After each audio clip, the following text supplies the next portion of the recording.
Hey everybody, this is Alex Merced from alexmerceddecoder.com, and this is a new intro to TypeScript lesson. So I've had a TypeScript playlist before, but I'm creating a new one just to explain things a little better, revisit things, keep it fresh. Um, so first, let's just kind of get the lay of the land of what is TypeScript and why do we care. TypeScript at the end of the day is just JavaScript, but the problem with JavaScript is that when you start working on JavaScript in large teams, with growing code bases, it can really be hard to manage because there aren't as many checks and balances when it comes to what does a function return, or what should this variable be worth. Okay, well, this makes for a very pleasant developer experience because you're not worrying about having to define what this is and that is. You can just kind of do whatever you want. The problem is when someone else reads your code, I don't know what is this function supposed to return, what parameters I'm supposed to run unless I read some documentation. My IDE doesn't know, so it doesn't give me any kind of error highlighting or suggestions. So, which I would get in other languages with other IDEs, because those languages have what's called typing, where in your code you say, hey, these arguments to this function are supposed to be these types of data. The function is supposed to return this type of data. The variables in my code are supposed to be this type of data. So this way, one, you get errors when you compile the code. That makes it easier to find errors. Two, your IDE will make suggestions and be able to kind of tell you what things are supposed to be when you use a function. All these things are very nice. So TypeScript does, it just basically creates a type layer on JavaScript. So what you do is you write your code in TypeScript, which is just JavaScript with typing, and then you compile it to JavaScript. But because it's compiled, you can use cutting edge JavaScript. So all the latest JavaScript features are in TypeScript. So you can always just type really cutting edge JavaScript with types, and then it always just compiles down to JavaScript, and you don't have to think about it. Okay? So I do have like a little TypeScript template that you can use for practice. So let's get one of those going. New terminal. So there's two ways to do it. If you're on Windows, Mac, or Linux, you could use my tool Merced Spinup, which just allows you to spin up any of like 30 plus, maybe even 40 plus templates now across different frameworks in JavaScript. And the way that you would do that is you do mpx Merced Spinup. Okay, then the TypeScript template would be TS, and then you would put in whatever you want to call it. Okay, that's when you use Merced Spinup, it was built to be used across operating systems. So all it does is clone a Git repo. So it's up to you to remove the Git repo, add any remotes, do the npm install to install all the libraries. If you're on Mac or Linux, where you natively have a bash shell, and this might also work on Windows if you're using Git bash, I'm not 100% sure. I have another tool called Node Basher, which does those extra steps for you. So let's try that out. So that would be npx node basher. Okay, we're going to use the spinup tool because the node basher is going to have other things it does. So spinup is the tool we want to use because we're spinning up a project. TS is the template, so no npx node basher spinup TS, and we're just going to call this project 1. Okay, because what we're going to call it. So I do that. And see, it's doing all the things. And there we go. Okay, see, install the libraries. I'm all set to go. Okay, and my terminal is even already CD'd into the folder. Or no, not. I still got to CD into it. Project 1. But essentially, I'm good to go. Okay, so just to explain you what I have in here.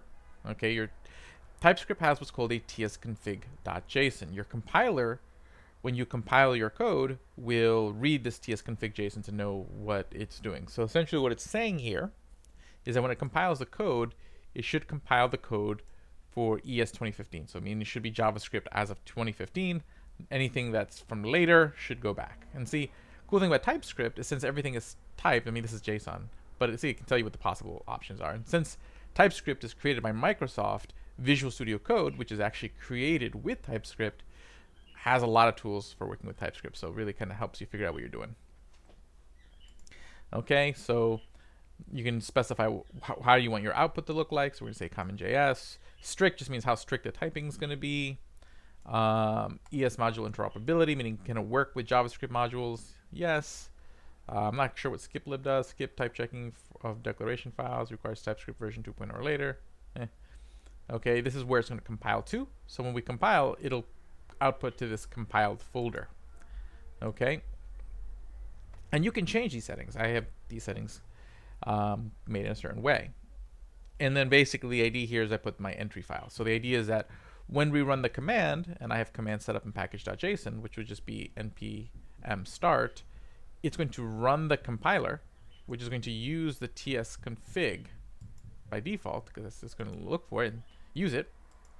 Okay, so it's going to run the compiler, which will look at the tsconfig, look for that starting file, index.ts, compile it to the compiled folder, and then what I'm doing here is that after it's compiled, I'm running that index.js that it's going to output here to compiled. Okay, is this the only setup? No. You can set up TypeScript in a lot of different ways. You can use Babel to transpile TypeScript in certain situations. This is just a nice little simple environment for you to practice. Okay, you can make it more complicated, put more stuff in there, have fun with it, do what you want. Okay, so let's go to our index.ts and start showing you an example. So what I'm doing here is I'm importing data from .data. Okay, so that's another cool thing about TypeScript. I can use ES6 imports right out of the box because that's, again, lets you use cutting edge JavaScript. Okay, but let's just delete all this for a moment and just start from the scratch. Okay, so let's say I declare a variable. I'm going to use let, so I don't have to initialize the variable. So I'm going to say let my var, and we're going to say that now when you declare a variable, you can use this colon, and the colon represents that whatever follows the colon is the type of variable it should be. And again, I'm assuming you already know JavaScript if you're watching this video. If you don't know JavaScript, I'm not going into language specifics, so you should watch my JavaScript series. This is strictly like typing in TypeScript because that's what TypeScript gives you. Okay, my var, we'll say it should be a number. Okay, cool. So now if I say my var equals and I say a string, okay, see now my ID gives me an error. Because see that type string is not assignable to type number.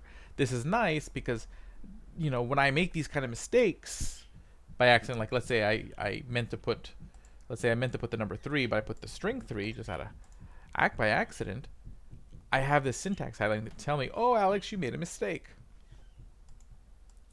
Okay, this is especially useful when you use other people's libraries that were created in TypeScript, because when you try to use their functions or anything, it'll kind of tell you this is what it's supposed to look like. It knows. That's the beauty of typing. It's a little extra work to have to always put in all this information. Okay, now watch what happens if I try to run the code. npx or npm start. Okay, so I'm going to try to compile the code. See, and I get a compilation error. And what does it say? Type string is not assignable to type number. So see, I have 2 checks now. So instead of deploying code and then users realizing that my website's broken because there's all this broken JavaScript that I didn't realize was broken. Okay, unless I, went out of my way to thoroughly test it, what's going to happen here is that, one, I can see in my IDE that something is wrong. And when I try to compile it, it won't compile until everything works, until everything matches the types. So at least I know I don't have any mix or mismatching of types going into my final code. So now if I fix this, and I'm like, oh, okay, oops, I didn't mean to put a string. I meant to put a number, 3. Okay, I can put in then I put in npm start again. Although this code doesn't really do anything, so let me actually just console log my var. So that way it has some sort of output. Okay, so it compiles and see, it console logs 3. Okay. Cool. So that's the basics of typing. Okay, essentially colon, and then there's your type number. Okay. And it can be like string, it can be Boolean, it can be whatever. Where things get more interesting is when you start typing in like collections of data. So if I'm typing an array, so let's say I want to say let my array, and then I'm going to say, hey, this is going to be an array of strings. Okay, so what this means is that this must be an array of strings. Okay, so let's see here. So let's say my R equals an array of 1, 2, 3, 4, 5. Okay, let's see what the error says. The type number is not assignable to type string. So it's saying, hey, these should be strings. So let's say if I make each one a string. Okay, so type string number is not assignable to type string, because see, it's supposed to be all strings. So I need to make them all strings.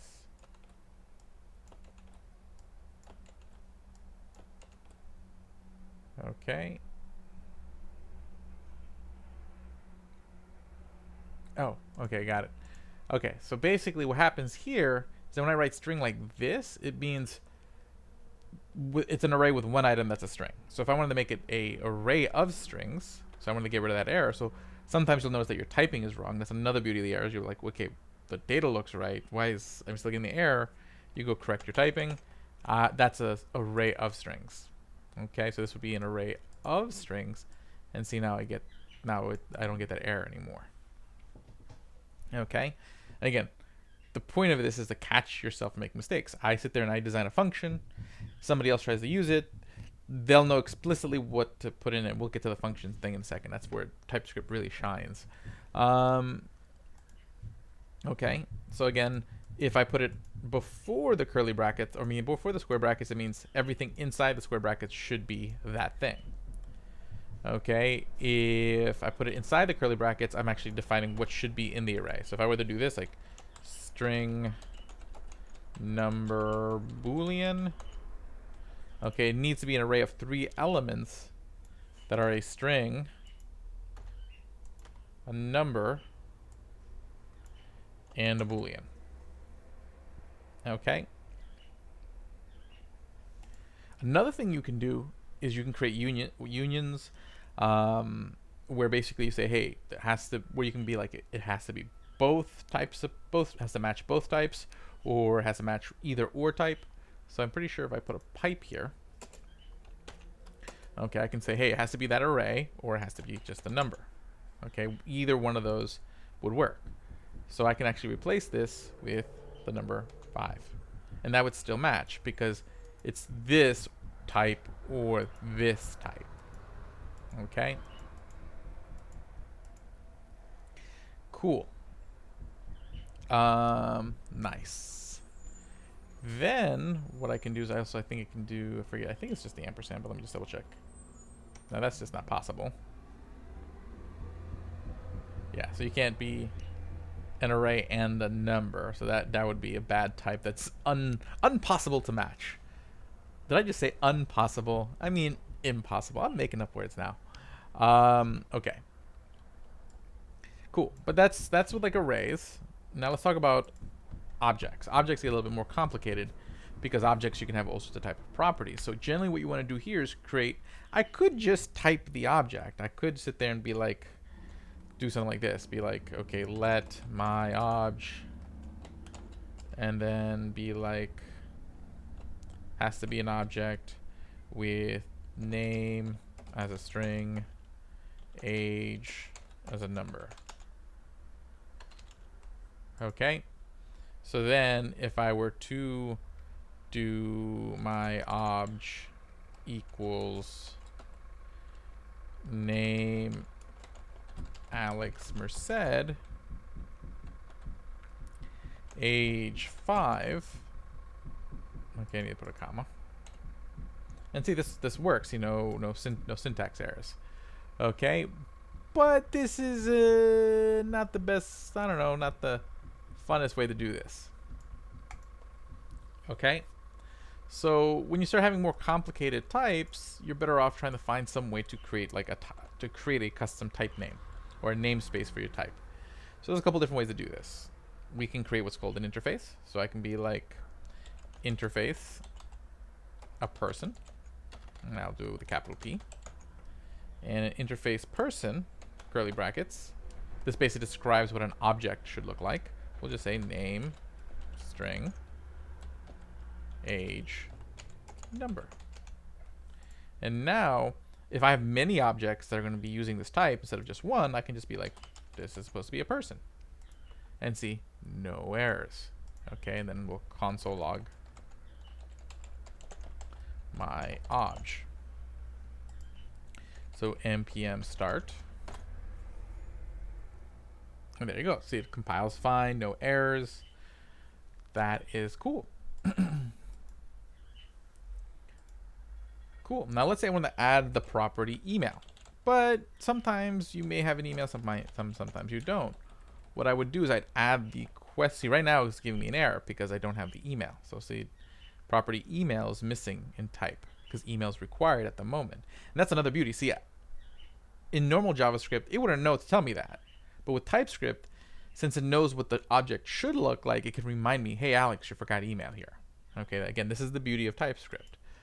But what if I don't want email every time? Sometimes there shouldn't be an email. So I'll put question mark there at the end of the property name and see no longer do I get the highlighting. Okay. And see, I can highlight the variable and it tells me what type it should be. Okay.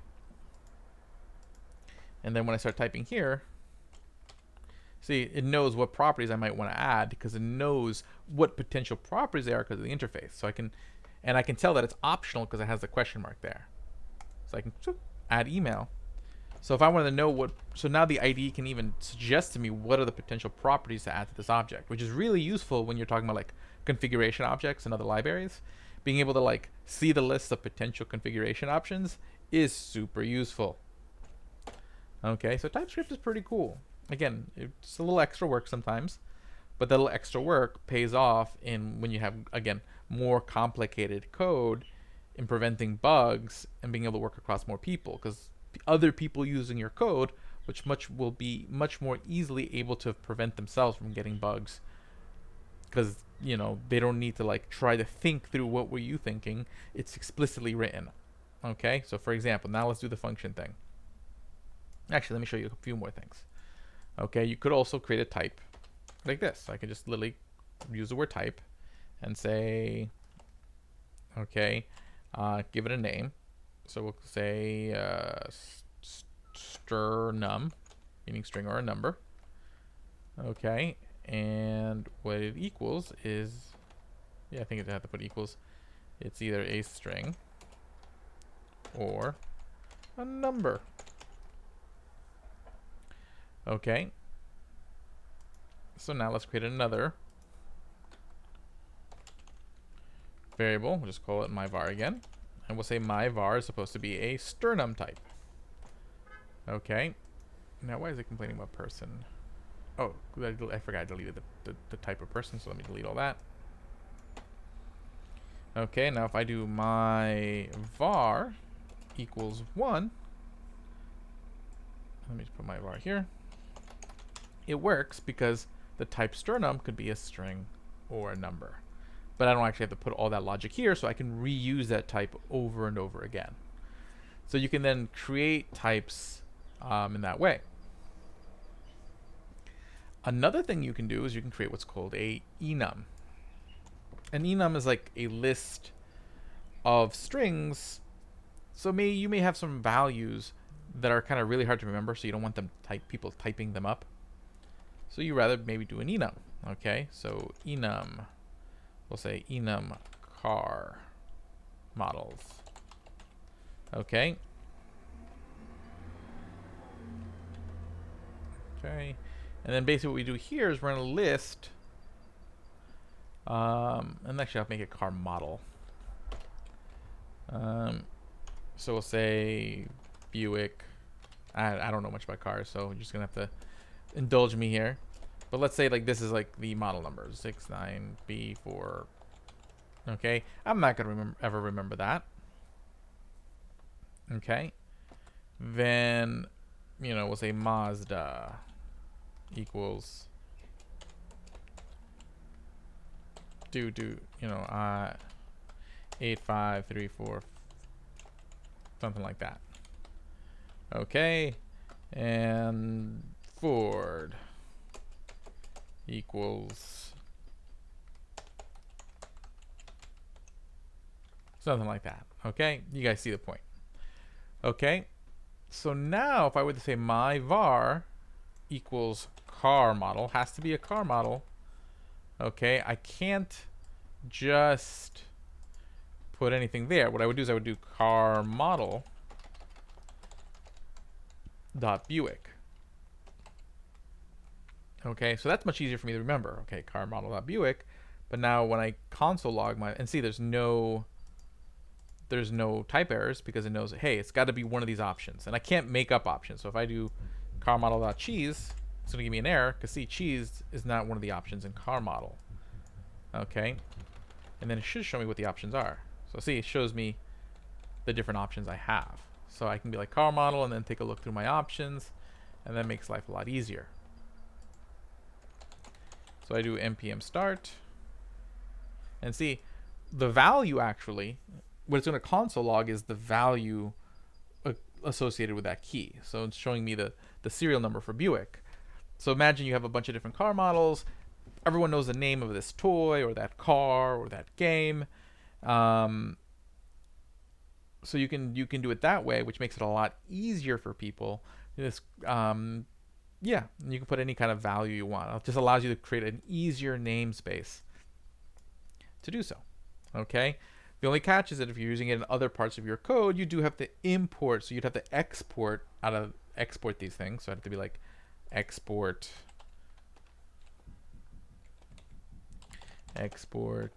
enum, all this kind of stuff.